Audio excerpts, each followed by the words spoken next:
السلام علیکم۔ عمران بڑے ایزی موڈ میں بیٹھا ایک رسالے کے مطالعے میں مصروف تھا کہ پاس پڑے ہوئے ٹیلی فون کی گھنٹی بج اٹھی۔ عمران نے پہلے تو اس کی طرف توجہ نہ دی، لیکن جب مسلسل گھنٹی بجتی رہی تو اس نے برا سا منہ بناتے ہوئے رسالہ ایک طرف رکھا اور ہاتھ بڑھا کر ریسیور اٹھا لیا۔ سلیمان بول رہا ہوں۔ عمران نے سلیمان کے لہجے میں بات شروع کرتے ہوئے کہا۔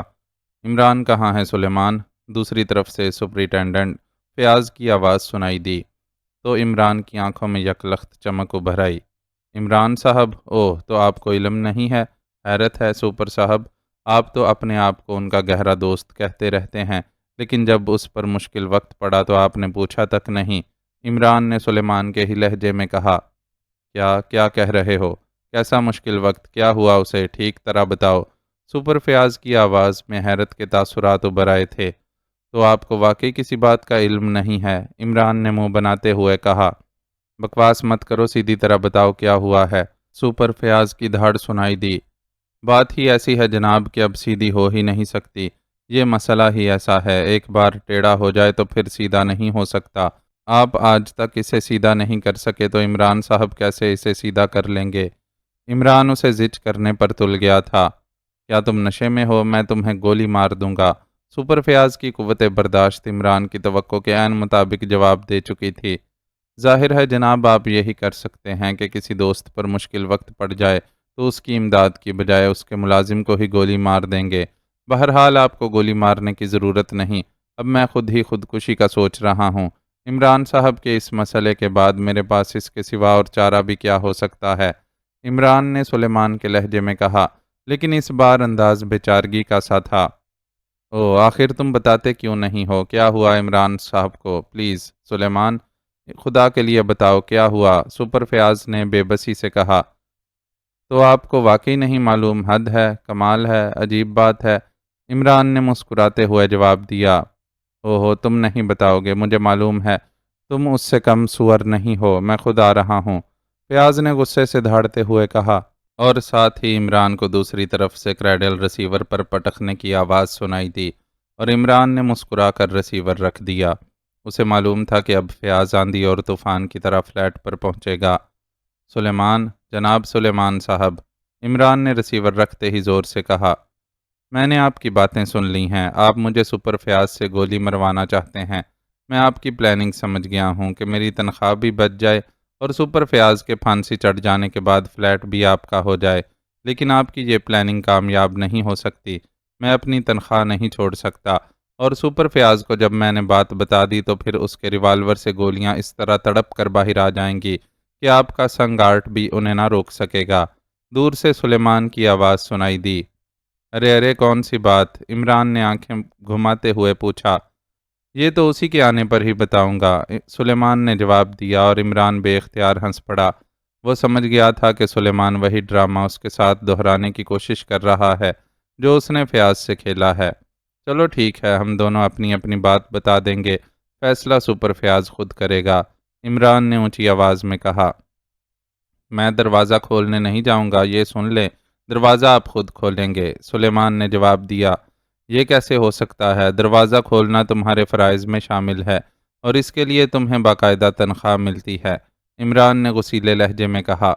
میں باورچی ہوں، دربان نہیں، آپ کو میری پیشہ ورانہ توہین کرنے کا کوئی حق نہیں ہے، سلیمان کی بھی غصیلی آواز سنائی دی، اور پھر اس سے پہلے کہ عمران کوئی جواب دیتا، کال بیل کی چیختی ہوئی آواز سنائی دی۔ سلیمان، جا کر دروازہ کھولو پلیز سلیمان، میں واش روم میں ہوں، بڑی ایمرجنسی ہے، عمران نے اونچی لیکن منت بھری آواز میں کہا۔ میری ہانڈی جلنے کا خطرہ ہے، یہ آپ کی ایمرجنسی سے بڑی ایمرجنسی ہے، اس لیے ویری سوری، سلیمان نے بھی ترکی بترکی جواب دیتے ہوئے کہا۔ کال بیل اب مسلسل بج رہی تھی، ایسا محسوس ہو رہا تھا جیسے کال بیل بجانے والے نے اپنی انگلی ہی بٹن پر رکھ چھوڑی ہو۔ یا اللہ تو ہی محافظ ہے، عمران نے کراہتے ہوئے کہا اور اٹھ کر دروازے کی طرف بڑھ گیا، کیونکہ اسے معلوم تھا کہ سلیمان نے کسی صورت دروازہ نہیں کھولنا۔ یا اللہ، ہر مصیبت کو اس دروازے سے دور رکھنا، عمران نے دروازے کے قریب پہنچتے ہی اونچی آواز میں کہا تاکہ دوسری طرف کھڑے سپر فیاض تک اس کی آواز بخوبی پہنچ سکے۔ دروازہ کھولیے عمران صاحب، میں سلمیٰ ہوں، اچانک دوسری طرف سے فیاض کی بیوی سلمہ کی گھبرائی ہوئی آواز سنائی دی تو عمران نے بکھلا کر دروازہ کھول دیا۔ دوسری طرف واقعی سلمہ کھڑی تھی، اس کے چہرے پر شدید پریشانی کے آثار نمایاں تھے۔ فیاض کو کسی نے گولی مار دی ہے، اس کی حالت خراب ہے، دروازے پر موجود سلمہ نے رو دینے والے لہجے میں کہا۔ گولی مار دی؟ کہاں؟ کس نے؟ عمران نے اور زیادہ بکھلائے ہوئے انداز میں کہا۔ نیچے کار میں، ہم دونوں آپ کے پاس آ رہے تھے کہ یہاں کار رکتے ہی گولی چلی، اور پلیز اس کی حالت خراب ہے، سلمہ نے اس بار بری طرح روتے ہوئے کہا، اور عمران بکھلائے ہوئے انداز میں بیک وقت تین تین سیڑھیاں پھلانگتا ہوا فلیٹ سے نیچے اترا۔ فلیٹ کے سامنے واقع فیاض کی کار کھڑی تھی، اس کا ڈرائیونگ سیٹ والا دروازہ کھلا ہوا تھا اور فیاض پہلو کے بل سیٹ پر لڑکھا ہوا تھا، اس کے پہلو سے خون کسی فوارے کی طرح نکل رہا تھا۔ عمران نے جھپٹ کر اسے کار سے باہر کھینچا اور پھر اسے کاندھے پر لاد کر بجلی کی سی تیزی سے دوبارہ سیڑھیاں چڑھتا ہوا فلیٹ میں داخل ہوا۔ وہ اسے لیے سیدھا بڑے کمرے میں پہنچ گیا جہاں فرسٹ ایڈ باکس موجود تھا۔ سلیمان، گرم پانی لے آؤ، عمران نے دھاڑتے ہوئے کہا، اور پھر فیاض کو بستر پر لٹا کر وہ اس کے زخم پر جھک گیا۔ عمران، اسے ہسپتال لے جاؤ، یہ مر جائے گا، سلمہ کی روتی ہوئی آواز عمران کو اپنی پشت پر سنائی دی۔ بھابھی پلیز خاموش رہیں، اس کی حالت ٹھیک نہیں ہے، میں ابھی اسے ٹھیک کر دوں گا، عمران نے کہا، اور پھر اس نے فرسٹ ایڈ باکس کھول کر اس میں سے ایک تیز نشتر اور کاٹن نکال کر وہ دوبارہ فیاض پر جھک گیا۔ اس کے ہاتھ تیزی سے چل رہے تھے، کاٹن کی مدد سے وہ اس کا زخم صاف کر رہا تھا۔ یہ پانی جناب، سلیمان کی آواز سنائی دی اور اس نے گرم پانی کا پیالہ ساتھ رکھ دیا۔ عمران نے جلدی سے کاٹن کو گرم پانی میں بھگویا اور پھر دوبارہ زخم صاف کرنے لگا۔ نشتر بھی اس نے گرم پانی میں ڈال دیا تھا۔ زخم صاف کر کے اس نے نشتر اٹھایا اور اس کے بعد وہ ایک بار پھر زخم پر جھک گیا۔ سلمہ کے رونے کی آواز اب سنائی نہ دے رہی تھی، شاید سلیمان اسے باہر لے گیا تھا۔ چند لمحوں بعد ہی عمران زخم میں سے گولی باہر نکال لینے میں کامیاب ہو گیا، اور اس کے ساتھ ہی اس کے چہرے پر اطمینان کے تاثرات ابھر آئے، کیونکہ گولی زیادہ گہری نہ گئی تھی بلکہ پسلیوں سے اٹک کر رک گئی تھی۔ اس کا مطلب یہی ہو سکتا تھا کہ گولی خاصی دور سے چلائی گئی تھی، اس لیے اس کی طاقت خاصی کم ہو گئی تھی، اور اس کا یہ مطلب بھی تھا کہ زخم گہرا نہ ہونے کی وجہ سے فیاض کی حالت بھی خطرے سے باہر تھی۔ زخم صاف کر کے اس نے بینڈیج کی اور پھر اس نے باکس سے ایک انجیکشن نکال کر اسے فیاض کے بازو میں انجیکٹ کیا اور اس کی نبض چیک کرنے لگا۔ چند لمحے نبض دیکھنے کے بعد وہ اٹھا اور بیرونی دروازے کی طرف بڑھ گیا۔ فیاض کی حالت اطمینان بخش تھی اور اس کی نبض بتا رہی تھی کہ وہ جلد ہی ہوش میں آ جائے گا۔ اب اسے سلمہ کی فکر تھی۔ کیا ہوا؟ ڈرائنگ روم میں سر جھکائے روتی ہوئی سلمہ نے عمران کے قدموں کی آواز سن کر وحشت بھرے انداز میں پوچھا۔ وہ ٹھیک ہے بھابھی، ابھی تھوڑی دیر میں ہوش میں آ جائے گا، گولی آگے گئی ہی نہیں، پسلیوں میں اٹک گئی تھی اور میں نے نکال دی ہے، عمران نے مسکراتے ہوئے کہا۔ تم ٹھیک کہہ رہے ہو یا؟ سلمہ کو شاید یقین نہ آ رہا تھا۔ سلیمان، بھابھی کے لیے چائے بنا کر لاؤ، عمران نے سلمہ کے پاس کھڑے سلیمان سے مخاطب ہو کر کہا، اور سلیمان سر ہلاتا ہوا دروازے کی طرف بڑھ گیا۔ سچ بتاؤ عمران پلیز، میرا دل بیٹھا جا رہا ہے، سلمہ کی حالت واقعی خراب تھی۔ میں سچ کہہ رہا ہوں بھابھی، آپ فکر نہ کریں، ابھی فیاض ہوش میں آ جائے گا، عمران نے اس بار سنجیدہ لہجے میں کہا۔ اوہ، لیکن تم تو کہہ رہے تھے کہ حالت ٹھیک نہیں ہے، سلمہ کو عمران کی سنجیدگی کے باوجود یقین نہ آ رہا تھا۔ وہ تو میں نکلتے ہوئے خون کی مقدار دیکھ کر یہی سمجھا تھا، لیکن اب مجھے کیا پتا تھا کہ آپ نے فیاض کو کھلا کھلا کر اس کے جسم میں خون ہی خون بھر رکھا ہے، عمران نے کہا، اور سلمہ کے چہرے پر پہلی بار اطمینان کے آثار ابھر آئے۔ او خدا کا شکر ہے کہ یہ واقعہ تمہارے فلیٹ کے سامنے پیش آیا، ورنہ میں کیا کرتی، مجھے تو کار ڈرائیونگ بھی نہیں آتی، سلمہ نے ایک طویل سانس لیتے ہوئے کہا، اور سلمہ کی بات سن کر عمران نے سر ہلا دیا۔ اس کے ذہن میں شروع سے ہی یہ الجھن تھی کہ سلمہ اسے ہسپتال کیوں نہ لے گئی، وہ فلیٹ پر کیوں چڑھ آئی، کیونکہ یہ انسانی نفسیات ہے کہ ایسے موقع پر وہ سیدھا ہسپتال کی طرف دوڑتا ہے۔ لیکن اب بات سمجھ میں آ گئی تھی کہ سلمہ چونکہ ڈرائیونگ نہ جانتی تھی، اس لیے لامحالہ وہ عمران کی مدد حاصل کرنے اوپر آ گئی۔ یہ ہوا کیسے؟ عمران نے سنجیدہ ہو کر پوچھا۔ سلیمان اس دوران چائے دے گیا تھا۔ فیاض نے میرے سامنے تمہیں فون کیا تھا، لیکن تمہاری بجائے سلیمان نے فون اٹھایا، اور پھر سلیمان نے کہا کہ تمہارے ساتھ کوئی حادثہ ہو گیا ہے۔ سلیمان نے تفصیل نہ بتائی، جس سے فیاض بے حد پریشان ہو گیا۔ میں بھی ساتھ کرسی پر بیٹھی سن رہی تھی۔ میں خود پریشان ہو گئی، چنانچہ میں بھی تمہاری خیریت دریافت کرنے کے لیے ساتھ چل پڑی۔ فیاض سارے راستے بے حد پریشان رہا کہ نہ جانے تمہارے ساتھ کیا حادثہ ہوا ہے۔ یہاں فلیٹ کے سامنے آ کر اس نے کار روکی اور پھر اترنے کے لیے اس نے دروازہ کھولا ہی تھا کہ یکلخت چیخ مار کر سائڈ پر لڑک گیا۔ میں نے گولی چلنے کی آواز نہ سنی تھی، لیکن فیاض کے اس طرح نیچے لڑکنے اور اس کے پہلو سے نکلتے خون کو دیکھ کر میں سمجھ گئی کہ اسے گولی ماری گئی ہے۔ اس کے بعد تو مجھے ہوش ہی نہ رہا۔ نہ جانے میں کس طرح تمہارے فلیٹ کی سیڑھیاں چڑھی، شکر ہے تم مل گئے، سلمیٰ نے تفصیل بتاتے ہوئے کہا، اور عمران کو سلمیٰ کی بات سن کر پہلی بار احساس ہوا کہ فیاض جس کا وہ ہمیشہ مذاق اڑاتا رہتا ہے اس کے ساتھ اس قدر مخلص ہے۔ اور پھر سلمیٰ بھابی کا ساتھ آنا بھی بتا رہا تھا کہ اس کی پریشانی کا احساس کرنے والے دو مخلص لوگ موجود ہیں۔ اس کا چہرہ مسرت اور اطمینان سے کھل اٹھا، لیکن اب وہ سوچ رہا تھا کہ آخر گولی کس نے چلائی ہوگی اور کیوں۔ اسی لمحے بڑے کمرے سے فیاض کے کراہنے کی آواز سنائی دی اور عمران اور سلمیٰ دونوں اٹھ کر تیزی سے بڑے کمرے کی طرف بڑھ گئے۔ فیاض کیا تم ٹھیک ہو؟ سلمیٰ نے آگے بڑھ کر نرم لہجے میں پوچھا۔ بھابی آپ خواہ پریشان تھیں، ایک گولی نے ان کا کیا بگاڑنا تھا، اس کے پلے ہوئے جسم کے لیے تو خصوصی گولیاں تیار کی جاتی ہیں۔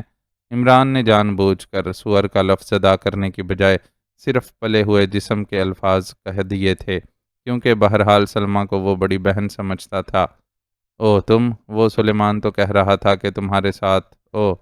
فیاض نے عمران کو دیکھتے ہی اٹھنے کی کوشش کرتے ہوئے کہا، لیکن پھر کراہتا ہوا لیٹ گیا۔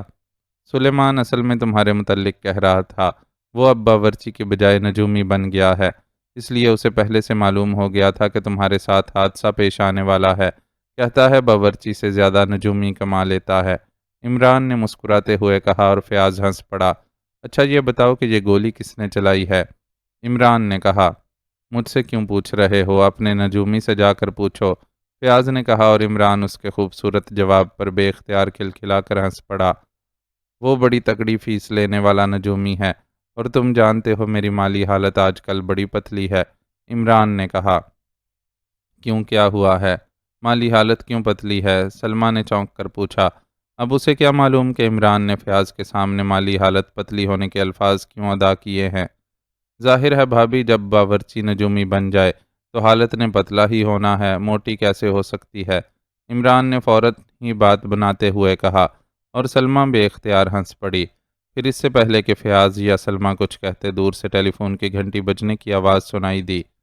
میں فون سن کر ابھی آتا ہوں، عمران نے کہا اور تیزی سے کمرے سے باہر نکل گیا، کیونکہ اب وہ چاہتا تھا کہ سلمیٰ اور فیاض آپس میں تیمارداری مکمل کر لیں، ورنہ ٹیلی فون سلیمان بھی سن سکتا تھا۔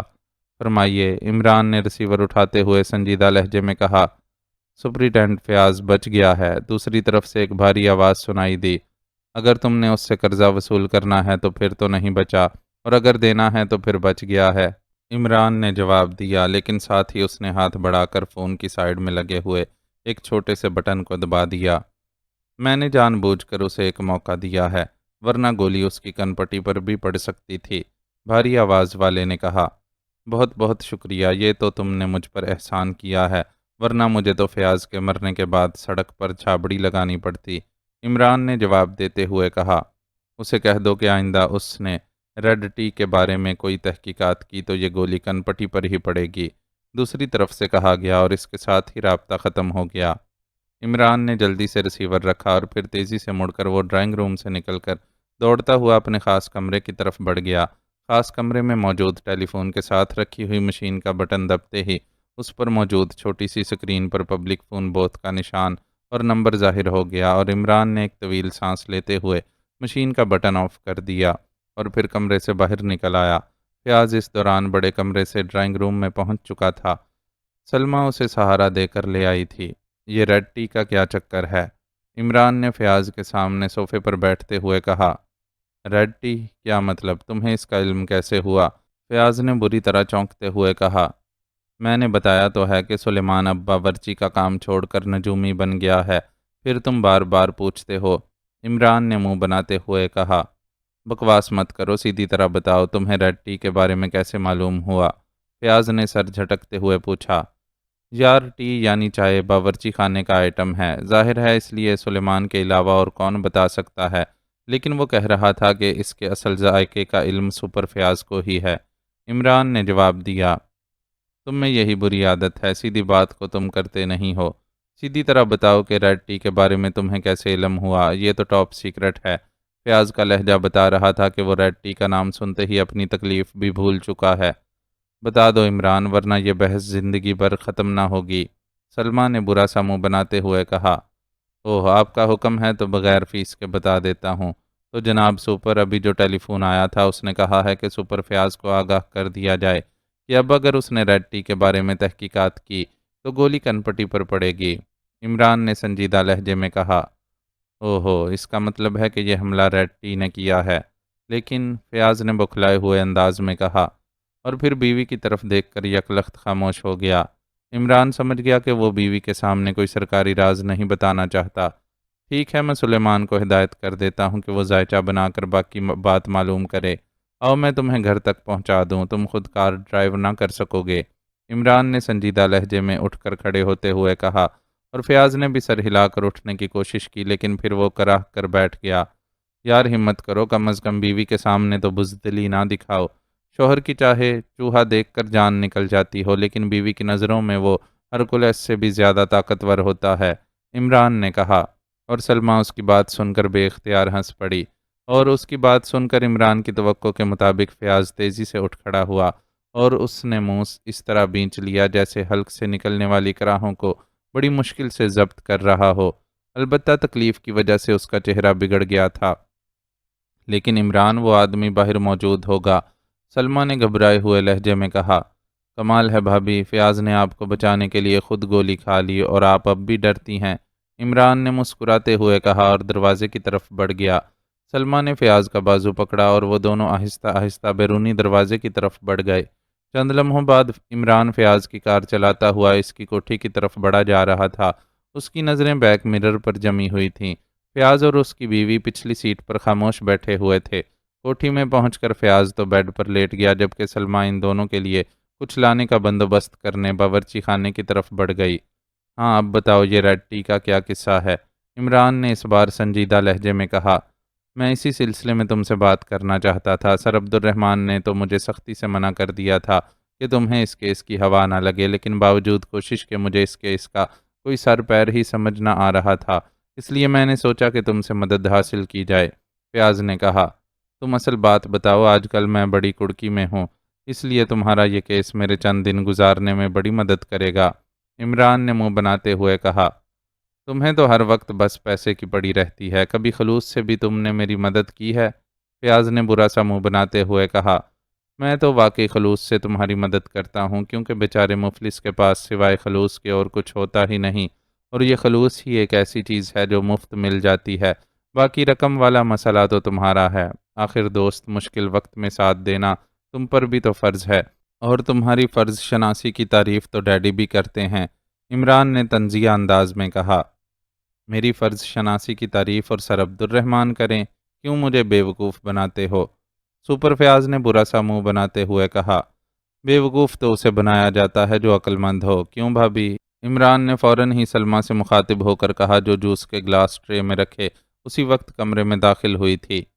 بالکل ٹھیک ہے، عقل مند کو ہی بیوقوف بنایا جا سکتا ہے، جو پہلے ہی بیوقوف ہو اسے بیوقوف بنانے کی کیا ضرورت ہے؟ سلمہ نے عمران کا اصل مقصد سمجھے بغیر جواب دیا اور فیاض نے ہونٹ بھینچ لیے۔ بس ہو گئی تصدیق، اور سلمہ بھابھی سے زیادہ قابل اعتماد سرٹیفکیٹ کون دے سکتا ہے؟ عمران نے مسکراتے ہوئے کہا، تم جاؤ، ہم سرکاری باتیں کر رہے ہیں، فیاض نے تیز لہجے میں بیوی سے مخاطب ہو کر کہا، اور سلمہ سر ہلاتی ہوئی باہر نکل گئی۔ تم باز نہیں آتے ہو، مجھے یہ ہر وقت کا مذاق بالکل پسند نہیں ہے۔ فیاض سلمہ کے جاتے ہی عمران پر غصہ نکالنے لگا۔ چلو ٹھیک ہے، میں چلتا ہوں، جب تمہارے مذاق کا وقت ہو جائے تو میرے فلیٹ پر آ جانا، لیکن کفن دفن والوں کو ساتھ رکھ لینا، کیونکہ اس بار گولی واقعی کنپٹی پر ہی پڑے گی۔ اور ہاں سنو، وصیت ضرور کر جانا، میں بڑا غریب سا آدمی ہوں۔ چلو وصیت سے ہی امیر بن جاؤں گا، عمران نے کہا اور دروازے کی طرف مڑنے لگا۔ بیٹھ جاؤ پلیز عمران، بیٹھ جاؤ، فیاض نے جلدی سے عمران کا ہاتھ پکڑتے ہوئے لجاجت بھرے لہجے میں کہا، اور عمران مسکراتے ہوئے دوبارہ کرسی پر بیٹھ گیا۔ سنو، ایک ہفتہ قبل سر عبد الرحمن نے مجھے بلا کر ایک ٹاپ سیکرٹ فائل دی، اس میں چند خطوط تھے جن میں ملک کے اہم اور اعلیٰ عہدیدار کے نام لکھے ہوئے تھے کہ اگر انہوں نے بات نہ مانی تو انہیں قتل کر دیا جائے گا، اور بات یہ تھی کہ یہ سب عہدیدار فوری طور پر اپنے اپنے عہدوں سے استعفیٰ دے دیں۔ ان خطوط کے نیچے ریڈ ٹی لکھا ہوا تھا۔ عام سے کاغذ تھے، ان پر اخبار میں سے الفاظ کاٹ کاٹ کر چپکائے گئے تھے۔ اس طرح ہر خط لکھا گیا تھا۔ سر عبد الرحمن نے مجھے تحقیقات کا حکم دیا۔ میں نے تحقیقات شروع کی، لفافوں سے ڈاک خانوں کی مہریں چیک کیں، ان ڈاک خانوں کی نگرانی کرائی، لیکن کچھ معلوم نہ ہو سکا۔ پھر 2 روز قبل وزارت صنعت کے ایڈیشنل سیکرٹری کو سرعام گولی مار دی گئی۔ فیاض نے کسی ٹیپ ریکارڈر کی طرح بولنا شروع کر دیا۔ اوہ، ایڈیشنل سیکرٹری کو قتل کیا گیا تھا؟ حالانکہ اخبار میں تو کسی کار ایکسیڈنٹ کا ذکر تھا۔ عمران نے چونکتے ہوئے جواب دیا، ہاں، ایسا جان بوجھ کر کیا گیا تھا تاکہ عوام میں خوف پیدا نہ ہو۔ اس کے بعد پھر ریڈ ٹی کی طرف سے خطوط ملے اور سر عبد الرحمن کا پارا اور زیادہ چڑھ گیا۔ اس لیے جب مجھے اور کوئی صورت نظر نہ آئی تو میں نے تمہیں فون کیا۔ فیاض نے طویل سانس لیتے ہوئے باقی تفصیل بتا دی، اور عمران کے چہرے پر چھائی ہوئی سنجیدگی اور زیادہ گہری ہو گئی۔ تو ریڈ ٹی اہم عہدیداروں سے استعفیٰ دلانا چاہتی ہے، مگر کیوں؟ عمران نے پوچھا۔ یہی تو پتہ نہیں چل رہا۔ اس نے تقریباً تمام وزارتوں کے سیکرٹریوں، ایڈیشنل سیکرٹریوں کے نام خطوط لکھے ہیں، یعنی اس کا مطلب یہی ہو سکتا ہے کہ پورا وفاقی سیکرٹریٹ ہی مستعفی ہو جائے۔ فیاض نے سر ہلاتے ہوئے کہا، اوہ، تو اس کا مطلب ہے کہ سر سلطان کو بھی خط ملا ہوگا، وہ بھی تو وزارت خارجہ کے سیکرٹری ہیں۔ عمران نے چونکتے ہوئے پوچھا۔ ان کے نام بھی خط آیا ہے، لیکن وہ چونکہ ملک سے باہر گئے ہوئے ہیں اس لیے انہیں شاید معلوم نہ ہوگا، فیاض نے جواب دیا۔ سر سلطان ملک سے باہر گئے ہوئے ہیں؟ کب سے؟ عمران نے چونکتے ہوئے پوچھا۔ اسے واقعی معلوم نہ تھا، کیونکہ تقریباً 1 ماہ سے ان کے پاس کوئی کیس نہ تھا، اس لیے سر سلطان سے بھی رابطہ قائم نہ ہوا تھا۔ مجھے یہ تو معلوم نہیں کہ کب گئے ہیں، البتہ جب خط موصول ہوئے تو وہ ملک سے باہر تھے اور اب تک باہر ہیں، فیاض نے جواب دیا، اور عمران ایک طویل سانس لے کر رہ گیا۔ اس نے سر سلطان کے بارے میں اس لیے پوچھا تھا کہ سر سلطان خط ملنے پر اسے ضرور اطلاع کرتے، چاہے سرکاری طور پر کیس سیکرٹ سروس کے پاس ہوتا یا نہیں۔ ویسے بھی یہ کیس سیکرٹ سروس کا نہ تھا، انٹیلیجنس کا تھا۔ تو اب ریڈ ٹی براہ راست ایکشن پر اتر آیا ہے۔ اب 2 باتیں مجھے بتا دو۔ پہلی تو یہ کہ تم نے اپنے گھر کے ٹیلی فون سے تحقیقات کے بارے میں کس سے بات چیت کی ہے؟ عمران نے پوچھا۔ گھر کے فون سے؟ یعنی یہاں سے؟ ہاں، پوری انٹیلیجنس اس مسئلے پر کام کر رہی ہے، اور دفتر کے بعد وہ مجھے گھر کے فون پر ہی رپورٹ دیتے ہیں، فیاض نے چونکتے ہوئے جواب دیا۔ ٹھیک ہے، اب دوسری بات، ریڈ ٹی کی طرف سے تمہیں پہلے بھی کوئی دھمکی ملی ہے؟ عمران نے پوچھا۔ نہیں، اس سے پہلے تو کوئی دھمکی نہیں ملی، فیاض نے جواب دیا۔ اوکے، اب میں سمجھ گیا کہ یہ ریڈ ٹی کون ہے، عمران نے سر ہلاتے ہوئے کہا۔ کیا کہا؟ تم سمجھ گئے ہو کون ہے؟ فیاض نے بری طرح بوکھلائے ہوئے انداز میں کہا، اور ایک جھٹکے سے اٹھ کر بیٹھ گیا۔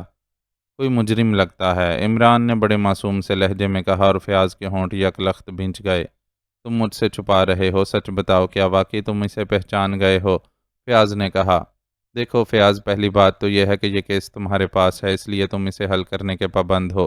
دوسری بات یہ کہ ریڈ ٹی نے تمہیں دھمکی دی ہے، مجھے تو نہیں دی، اس لیے میرا کوئی تعلق بنتا ہی نہیں، پھر میں سر کیوں کھپاتا پھروں؟ عمران نے بڑے اسپاٹ لہجے میں کہا۔ تو تم میری مدد نہیں کرو گے؟ فیاض نے دانت پیستے ہوئے کہا۔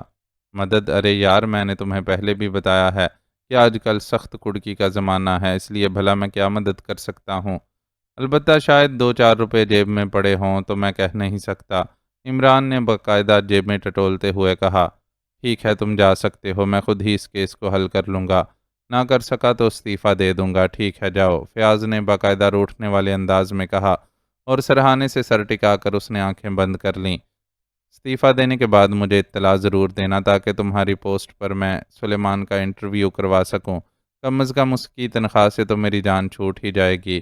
عمران نے مسکراتے ہوئے جواب دیا۔ تم میری توہین کر رہے ہو، میں تمہیں اب تک دوست سمجھتا رہا ہوں، لیکن اب مجھے معلوم ہو گیا ہے کہ تم انتہائی مطلبی خود غرض آدمی ہو، تمہیں صرف رقم سے مطلب ہے، صرف رقم سے۔ بولو، ریڈ ٹی کا کیس حل کرنے کے لیے کتنی رقم لوگے؟ سودا کرو مجھ سے، فیاض نے حلق کے بل چیختے ہوئے کہا، اس کی آواز غصے کی شدت سے کانپ رہی تھی۔ کیا دے سکتے ہو؟ عمران نے اس طرح مطمئن لہجے اور خالص کاروباری لہجے میں کہا جیسے باقی فیاض کے ساتھ اس کا صرف کاروباری رشتہ ہو۔ اور فیاض کا چہرہ اور زیادہ غصے سے پھڑکنے لگا۔ تو میرا خیال درست ہے، تم خود اپنی بولی لگاؤ، فیاض نے زہرخند لہجے میں کہا۔ بولی لگاؤں، لیکن یہاں تو خریدار مجھے نظر ہی نہیں آ رہے، اور تم تو خود مدد کے طلبگار ہو۔ عمران نے اسی طرح مسکراتے ہوئے کہا۔ یہ کس چیز کی بولی لگ رہی ہے؟ اچانک دروازے سے فیاض کی بیوی سلمہ کی آواز سنائی دی۔ میری بولی لگ رہی ہے، فیاض صاحب مجھ سے ایک کیس حل کرانا چاہتے ہیں۔ میں نے تو کہا ہے کہ تم میرے دوست ہو، اور بلا دوستوں کے کام اگر آدمی نہ آئے تو پھر وہ آدمی ہی نہیں رہتا۔ لیکن فیاض صاحب بڑے ہوئے ہیں کہ نہیں، تم باقاعدہ سودا کرو، رقم بتاؤ۔ وہ کہہ رہے ہیں کہ ان کے پاس اتنی رقم ہے کہ تمہیں سونے میں تول سکتا ہوں۔ عمران نے بڑے معصوم سے لہجے میں کہا۔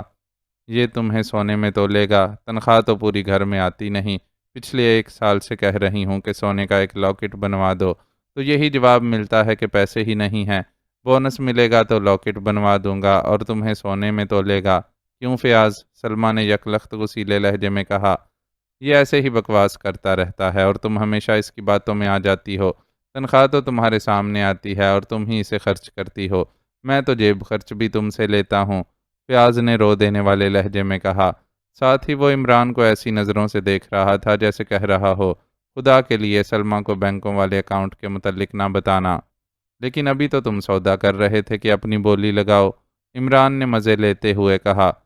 وہ تو میں مذاق کر رہا تھا، تم تو جانتے ہو سوکھی تنخواہ پر گزارا ہے، اور آج کل جو تنخواہ ملتی ہے، فیاض نے بات بنانے کی کوشش کرتے ہوئے کہا، وہ تو ایک دن کی پرفیوم پر ہی خرچ ہو جاتی ہوگی، کیوں؟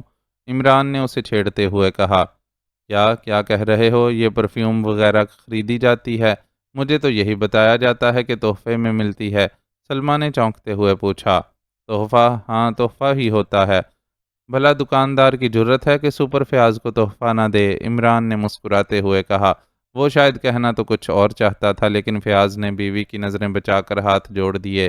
اس کے چہرے پر اس وقت واقعی بے چارگی اپنی انتہا کو پہنچی ہوئی تھی۔ اچھا، میں یہ پوچھنے آئی تھی کہ کھانا لگا دوں؟ سلمہ نے مطمئن ہوتے ہوئے کہا۔ ہاں ہاں لگواؤ، عمران بھی کھائے گا، آخر وہ میرا دوست ہے، فیاض نے جلدی سے کہا، اور سلمہ سر ہلاتی ہوئی تیزی سے واپس مڑ گئی۔ میں دوست ہوں، میں تو مطلبی اور خود غرض آدمی ہوں۔ کیوں؟ سلمہ کے جاتے ہی عمران نے آنکھیں نکالتے ہوئے کہا۔ اوہو، تم بات ہی ایسی کرتے ہو کہ مجھے غصہ آ جاتا ہے، فیاض نے شرمندہ سے انداز میں ہنستے ہوئے کہا۔ تو پھر کیا خیال ہے، سلمہ بھابی کو تمہارے بینک اکاؤنٹس کی پوری تفصیل بتا دوں؟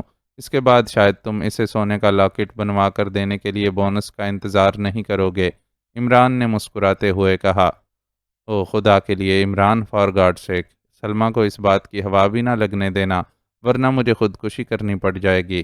پلیز عمران، تم تو میرے بہترین دوست ہو، انتہائی فراخ دل، بے غرض، پلیز عمران، فیاض نے بری طرح گڑ گڑاتے ہوئے سچ مچ عمران کے آگے ہاتھ جوڑ دیے۔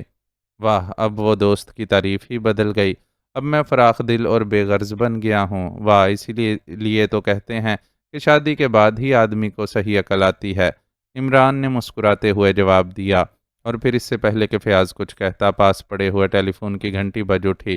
فیاض نے جلدی سے ہاتھ بڑھا کر ریسیور اٹھا لیا۔ کون بول رہا ہے؟ فیاض نے قدرے سخت لہجے میں کہا۔ یہ عمران تمہارے پاس بیٹھا کیا کر رہا ہے؟ کیا تم اسے میرے خلاف آمادہ کر رہے ہو؟ اگر ایسی بات ہے تو عمران کو کہہ دینا کہ ریڈی چاہے تو اسے سڑک پر گولی مار سکتا ہے، اس کے فلیٹ کو بم سے اڑا سکتا ہے، اس کی والدہ اور بہن کو اغوا کر سکتا ہے۔ دوسری طرف سے ایک بھاری آواز سنائی دی، آواز چونکہ عمران کے کانوں تک بھی پہنچ رہی تھی، اس لیے عمران نے یکلخت ریسیور فیاض سے چھین لیا۔ مداری کی ڈگڈگی پر ناچ سکتا ہے، عمران نے جواب دیتے ہوئے کہا۔ تو تم میرا مذاق اڑا رہے ہو؟ سنو عمران، میرا تم سے کوئی جھگڑا نہیں ہے، اس لیے یہ میری طرف سے آخری وارننگ ہے کہ تم میرے معاملے میں ملوث نہ ہونا، ورنہ میں تمہارا وہ حشر کروں گا کہ تم پوری دنیا کے لیے سامان عبرت بن جاؤ گے۔ دوسری طرف سے چیختی ہوئی آواز سنائی دی، اور اس کے ساتھ ہی رابطہ ختم ہو گیا۔ یہ تو پیچھے ہی پڑ گیا ہے، کاش یہ کسی طرح میرے ہاتھ آ جاتا، فیاض نے ہونٹ بھینچتے ہوئے کہا۔ جب ہاتھ آ جائے تو مجھے بھی بتا دینا، میں بھی اس کی گردن کا ناپ معلوم کر لوں گا، فی الحال میں چلتا ہوں، عمران نے کہا، اور تیزی سے اٹھ کر دروازے کی طرف بڑھ گیا۔ ارے وہ کھانا، فیاض نے چیخ کر کہا۔ بھابی سے معذرت کر لینا، پھر کبھی صحیح، فی الحال میرا چائے پینے کا موڈ بن گیا ہے، اور چائے بھی سرخ، عمران نے مڑے بغیر کہا، اور تیزی سے باہر نکل گیا۔ عمران کی بات سن کر فیاض کے چہرے پر یکلخت مسکراہٹ سی رینگ گئی، کیونکہ عمران کے فکرے سے وہ سمجھ گیا تھا کہ اب عمران ریڈ ٹی کے کیس پر کام کرنے کا فیصلہ کر چکا ہے، اور اتنا اسے اعتماد تھا کہ اب ریڈ ٹی کے دن گنے جا چکے ہیں۔ عمران نے کار جیسے ہی ہوٹل کی پارکنگ میں روکی، ایک اور کار اس کے قریب آ کر رکی۔ ارے تم علی عمران تو نہیں ہو؟ کار کا دروازہ لاک کرتے ہوئے عمران کو اپنی پشت پر سے آواز سنائی دی، اور عمران بری طرح چونک کر مڑا تو ساتھ والی کار سے ایک لمبا تڑنگا غیر ملکی نوجوان نیچے اتر رہا تھا، اور دوسرے لمحے عمران اسے پہچان گیا۔ وہ فرینک تھا، آکسفورڈ میں اس کا گہرا دوست۔ فرینک تم؟ عمران نے بھی مسرت بھرے لہجے میں کہا، اور پھر دوسرے لمحے وہ دونوں بازو کھولے یوں ایک دوسرے کی طرف بڑھے، جیسے صدیوں سے بچھڑے ہوئے ایک دوسرے سے ملتے ہیں۔ ارے ارے خدا کے لیے، ارے میری پسلیاں، ارے یہ فولاد کی نہیں ہیں، عمران نے بھنچے بھنچے لہجے میں کہا۔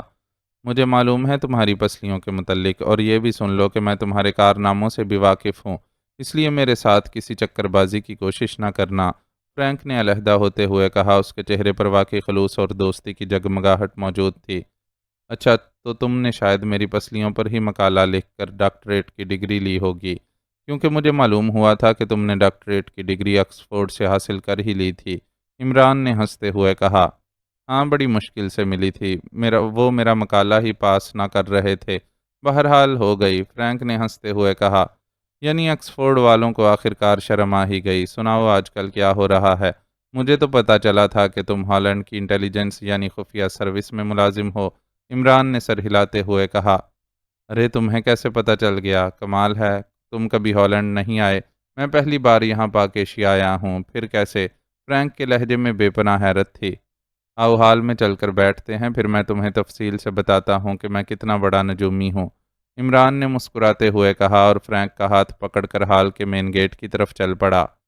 نجومی اور تم کیوں علم نجوم کا بیڑا غرق کرنے پر تلے ہوئے ہو؟ فرینک نے بے اختیار ہنستے ہوئے کہا۔ دیکھو فرینک، یہ ٹھیک ہے کہ تم میرے گہرے دوست ہو، اور یہ بھی ٹھیک ہے کہ تم طویل عرصے کے بعد ملے ہو، لیکن میں تمہیں اپنے فن کا مذاق اڑانے کی اجازت نہیں دے سکتا۔ ہاں، عمران نے بڑے سنجیدہ لہجے میں کہا۔ فن کا مذاق؟ واہ، تمہارا فن! سنو عمران، میں نے پہلے کہا ہے کہ میرے سامنے تمہاری بکواس نہیں چل سکتی، میں تمہاری رگ رگ سے واقف ہوں، فرینک نے منہ بناتے ہوئے کہا۔ لو تو تم مجھ سے بھی بڑے نجومی ہو، یعنی رگیں میری اور واقف تم ہو، عمران نے منہ بناتے ہوئے کہا۔ اس وقت وہ حال میں داخل ہو چکے تھے۔ یار، یہ ملتے ہی تم نے کیا نجومی نجومی کی رٹ لگا دی ہے؟ کیوں میرا موڈ خراب کر رہے ہو؟ کوئی اور بات کرو، تم جانتے تو ہو کہ مجھے غصہ آ جائے تو پھر، فرینک نے کہا، تو پھر میں فرینک کی بجائے فران بن جاتا ہوں۔ کیوں؟ عمران نے مسکراتے ہوئے کہا۔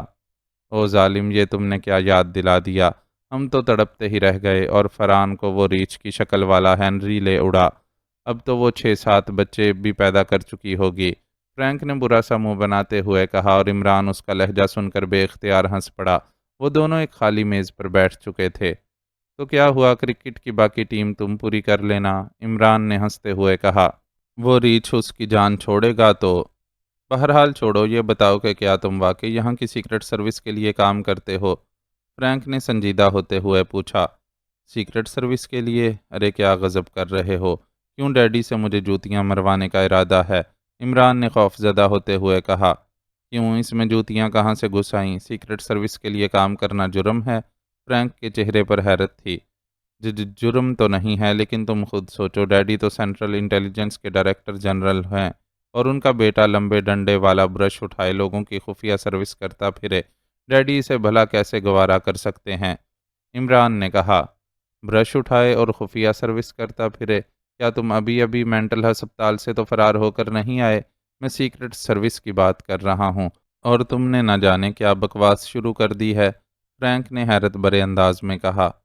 بھائی، انسان کی خفیہ سروس یعنی سیکرٹ سروس یہی تو ہو سکتی ہے کہ برش سے صفائی۔ ارے اب میں کیسے وضاحت کروں، بس بات ہی شرم والی ہے، عمران نے باقاعدہ سنجیدہ ہوتے ہوئے کہا، اور فرینک چند لمحے تو غور سے اسے دیکھتا رہا جیسے اس کی بات پر غور کر رہا ہو۔ دوسرے لمحے اس کے حلق سے اس قدر زوردار قہقہا نکلا کہ حال میں موجود ہر شخص بے اختیار چونک کر اسے دیکھنے لگا۔ ارے ارے، آہستہ ہنسو، یہ شرفاء کا ہوٹل ہے، خفیہ سروس والوں کا نہیں، عمران نے کہا۔ اچھا تو تم نے مجھے بھی اس خفیہ سروس میں گھسیٹ لیا۔ ویسے ایک بات ہے، سیکرٹ سروس کے اس نئے معنی نے مزہ دے دیا ہے۔ بہت خوب، فرینک نے بڑے بے تکلفانہ انداز میں عمران کے زانوں پر زور سے ہاتھ مارتے ہوئے کہا، اور عمران یکلخت چیختا ہوا اچھلا اور کرسی سمیت نیچے فرش پر جا گرا۔ ارے ارے کیا ہوا؟ فرینک بکھلا کر اٹھ کھڑا ہوا، جبکہ عمران کے منہ سے اس طرح کراہیں نکل رہی تھیں جیسے اس کے جسم کی ساری ہڈیاں ٹوٹ کر بکھر گئی ہوں۔ پاس ہی موجود ویٹر تیزی سے عمران کی طرف بڑھا۔ ادھر فرینک نے بھی جھک کر اس کا بازو پکڑا اور عمران کراہتا ہوا یوں اٹھا جیسے اٹھ کر اس نے فرینک کے ساتھ پشتوں پر احسان کر دیا ہو۔ ویٹر نے کرسی سیدھی کی۔ یہ تمہیں کیا ہو گیا تھا؟ پہلے تو تم اس قدر کمزور نہ ہوتے تھے، فرینک نے حیران ہوتے ہوئے پوچھا۔ اس وقت جوانی تھی، اب تو بڑھاپے کی آخری منزلیں بھی کراس کر چکا ہوں، عمران نے کراہتے ہوئے منہ بنا کر جواب دیا۔ صاحب کیا لاؤں؟ ویٹر نے مسکراتے ہوئے پوچھا۔ ان سے پوچھ لو یہ کیا پینا چاہتے ہیں، اور میرے لیے ہلدی چونا، عمران نے کہا۔ ہلدی چونا؟ وہ کیا ہوتا ہے؟ کیا کسی نئے مشروب کا نام ہے؟ فرینک نے اور زیادہ حیران ہوتے ہوئے کہا۔ ہاں، جب تم جیسے رستم کا ہاتھ کسی کمزور پر پڑ جائے تو اسے یہی مشروب ہی پینا پڑتا ہے، اس سے ٹوٹی ہوئی ہڈیاں جڑ جاتی ہیں، عمران نے سر ہلاتے ہوئے کہا۔ صاحب آپ کے لیے کیا لاؤں؟ عمران صاحب کے متعلق تو مجھے علم ہے کہ یہ کافی پئیں گے، ویٹر نے مسکراتے ہوئے فرینک سے کہا۔ اچھا تو جناب یہاں پہلے بھی آتے جاتے رہتے ہیں، ٹھیک ہے میرے لیے بھی کافی ہی لے آؤ، فرینک نے کہا، اور ویٹر تیزی سے واپس مڑ گیا۔ فرینک یار سچ بتانا، کتنی شادیاں کی ہیں تم نے؟ عمران نے ویٹر کے جاتے ہی بڑے سنجیدہ لہجے میں کہا۔ شادیاں اور کتنی؟ کیا مطلب؟ یہ شادیاں اچانک کہاں سے ٹپک پڑیں؟ فرینک نے حیران ہو کر پوچھا۔ ایک تو تم بات بات پر حیران ہو جاتے ہو، آکسفورڈ میں بھی تمہارا یہی حال تھا، اس لیے تو فران کو ہنری سے شادی کرنی پڑ گئی ہوگی۔ دیکھو میں نے شادی نہیں کی، اس لیے میں اس قدر کمزور ہو گیا ہوں کہ تمہارا ایک ہاتھ بھی نہیں سہار سکا، اور ظاہر ہے تمہارا ہاتھ اس قدر بھاری تھا کہ مجھے یوں محسوس ہوا جیسے کوئی چٹان میرے زانوں پر آ گری ہو۔ اس کا یہی مطلب ہو سکتا ہے کہ تم شادیاں کر کر کے طاقتور ہو گئے ہو، عمران نے اپنی بات کی باقاعدہ وضاحت کرتے ہوئے کہا، اور فرینک اس کی بات سن کر بے اختیار ہنس پڑا۔ تمہاری عادتیں واقعی وہی ہیں، تم ذرا برابر بھی نہیں بدلے، ویسے یہ سن لو کہ میں بھی تمہاری طرح کمارا ہی ہوں، فرینک نے ہنستے ہوئے کہا۔ اسی لمحے ویٹر نے کافی کے برتن میز پر لگا دیے۔ وہ تم میری بات گول کر گئے تھے، وہ سیکرٹ سروس والی۔ اصل بات یہ ہے کہ میں یہاں آ کر تم سے خود ملنا چاہتا تھا، میں آج صبح ہی یہاں پہنچا ہوں اور اسی ہوٹل میں ہی رہائش پذیر ہوں، لیکن مجھے تمہارے گھر کا پتہ نہ تھا، اب یہ اتفاق ہے کہ تم سے یہاں ملاقات ہو گئی، فرینک نے کافی کا مگ اٹھاتے ہوئے یکلخت سنجیدہ ہوتے ہوئے کہا۔ جب ہوٹل میں تمہیں کمرہ مل گیا تو پھر تم مجھے کیوں تلاش کر رہے تھے؟ مسئلہ تو رہائش کا ہی ہوگا، وہ تو حل ہو گیا، عمران نے منہ بناتے ہوئے کہا۔ رہائش کا مسئلہ نہیں ہے، تم غلط سمجھے ہو، ایک سرکاری مسئلہ ہے۔ تمہاری اطلاع درست ہے کہ میں ہالینڈ کی انٹیلیجنس میں ہوں، اور انٹیلیجنس میں ہوتے ہوئے مجھے تمہارے بارے میں علم ہوا تھا کہ تم پاک ایشیا سیکرٹ سروس میں باقاعدہ شامل تو نہیں ہو، لیکن اس کے لیے کام کرتے ہو، اور انٹیلیجنس کا سپرنٹینڈنٹ فیاض تمہارا گہرا دوست ہے۔ میں اس سرکاری مسئلے کے سلسلے میں تم سے ملنا چاہتا تھا، فرینک نے کہا۔ سپرنٹینڈنٹ فیاض کا تو قطعی ارادہ نہیں ہے انٹیلیجنس چھوڑنے کا، اور ویسے بھی یہ ملک ہالینڈ کی نسبت تو خاصا پسماندہ ہے، یہاں تمہیں اتنی تنخواہ تو نہیں مل سکتی، عمران نے کافی کی چسکی لیتے ہوئے کہا۔ اچھا تو اب یہ نیا چکر چلا دیا ہے، یار تم سے تو بات کرنا ہی مصیبت بن جاتا ہے، سیدھی بات تو تم کرتے ہی نہیں۔ میں یہاں سپرنٹینڈنٹ فیاض کی جگہ لینے نہیں آیا، ایک مجرم کے پیچھے آیا ہوں، اور اس سلسلے میں سپرنٹینڈنٹ فیاض سے ملنا چاہتا ہوں، سرکاری طور پر نہیں بلکہ پرائیویٹ طور پر، فرینک نے آنکھیں نکالتے ہوئے کہا۔ وہ مجرم سپرنٹینڈنٹ فیاض کی قید میں ہے، عمران نے چونک کر پوچھا۔ قید میں؟ کیا مطلب؟ فرینک نے بھویں اچکاتے ہوئے کہا۔ یار تم خود ہی تو کہہ رہے ہو کہ مجرم کا پیچھا کرتے ہوئے آئے ہو اور اب سپرنٹینڈنٹ فیاض سے ملنا چاہتے ہو، تو ظاہر ہے مجرم یہاں آتے ہی سیدھا سپرنٹینڈنٹ فیاض کے پاس پہنچ گیا ہوگا، اس لیے ظاہر ہے تم اب مجرم کی بجائے سپرنٹینڈنٹ فیاض سے ملنے کے راستے ڈھونڈ رہے ہو، عمران نے سر ہلاتے ہوئے کہا۔ یہ بات نہیں، انتہائی اہم مسئلہ ہے، ٹھیک ہے میرے کمرے میں چلو، میں تمہیں وہاں تفصیل سے بتاتا ہوں، اس کے بعد تم جیسا مشورہ دو گے میں ویسے ہی کروں گا، فرینک نے کرسی سے اٹھتے ہوئے کہا۔ میرا مشورہ ماننے والے تو آج تک سر پکڑے بیٹھے رو رہے ہیں، یہ سوچ لینا عمران نے کہا اور فرینک ایک بار پھر ہنس پڑا۔ تم فکر نہ کرو، فرینک رونے والوں میں سے نہیں بلکہ رلانے والوں میں سے ہے۔ تم ابھی فرینک سے پوری طرح واقف نہیں ہو۔ ہالینڈ والے جانتے ہیں کہ فرینک کیا ہے۔ فرینک نے لفٹ کی طرف بڑھتے ہوئے بڑے فاخرانہ لہجے میں کہا، ہالینڈ والے کیا جانتے ہیں اور کیا نہیں اس کا تو مجھے علم نہیں، لیکن اتنا علم ضرور ہے کہ فرینک کی فران کو ہنری لے اڑا ہے اور فران نے 5-6 بچے بھی پیدا کر دیے ہیں، جبکہ فرینک بیچارہ ابھی جاسوسی ہی کرتا پھر رہا ہے۔ عمران نے مسکراتے ہوئے جواب دیا اور فرینک مصنوعی غصے کے سے انداز میں اسے گھورنے لگا۔ چند لمحوں بعد وہ تیسری منزل کے ایک کمرے میں موجود تھے۔ ایک طرف فرینک کا اٹیچی کیس پڑا ہوا تھا، جبکہ الماری کے کھلے پٹوں میں سے اس کے 2 لٹکے ہوئے سوٹ بھی دکھائی دے رہے تھے۔ ہاں اب بتاؤ کہ فران کا پیچھا کرتے کرتے تم سپرنٹینڈنٹ فیاض تک کیسے پہنچ گئے؟ عمران نے کرسی پر بیٹھتے ہوئے بڑے اطمینان سے کہا۔ بکواس نہیں چلے گی، سمجھے، بڑا اہم مسئلہ ہے، سنو۔ ایک بین الاقوامی مجرم ہے ریڈ ٹی، جانتے ہو ریڈ ٹی کو؟ فرینک نے غصیلے لہجے میں کہا، اور فرینک کے منہ سے ریڈ ٹی کا نام سن کر عمران دل میں تو ضرور چونک پڑا، لیکن اس نے چہرے پر کسی قسم کے تاثرات پیدا نہ ہونے دیے۔ ریڈ ٹی یہ چائے کی کوئی نئی قسم ہے؟ ہمارے ہاں عام ٹی کے علاوہ گرین ٹی ہوتی ہے، عمران نے بڑے سادہ سے لہجے میں کہا۔ یہ چائے کی قسم نہیں ہے، ایک انتہائی عیار اور خطرناک مجرم کا نام ہے، فرینک نے ایک ایک لفظ پر زور دیتے ہوئے کہا۔ کمال ہے، کل کو تم کہو گے کہ کوکا کولا بھی ایک مجرم کا نام ہے، اور پرسوں مینگو جوس نام کا مجرم آ جائے گا، اور اس کے بعد پوری کریانے کی دکان میدان جرائم میں کود پڑے گی۔ عمران نے برا سا منہ بناتے ہوئے کہا، یہ مجرم آج کل تمہارے ملک میں کام کر رہا ہے؟ فرینک نے غور سے عمران کو دیکھتے ہوئے کہا، کہاں ہے دکان اس کی؟ عمران نے چونک کر پوچھا۔ دکان؟ کیسی دکان؟ فرینک نے چونکتے ہوئے پوچھا۔ وہی سرخ چائے کی، چلو چل کر پی لیتے ہیں، پتہ تو چلے کہ یہ سرخ چائے ہوتی کیسی ہے۔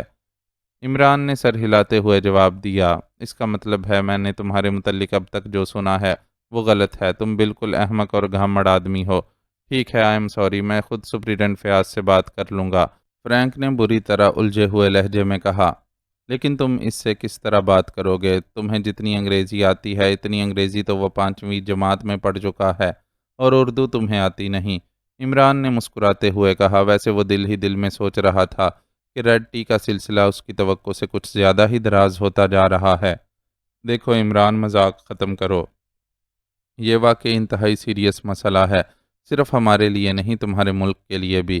ریڈ ٹی انتہائی خطرناک مجرم ہے، وہ جس ملک میں جاتا ہے وہاں تباہی پھیلا دیتا ہے۔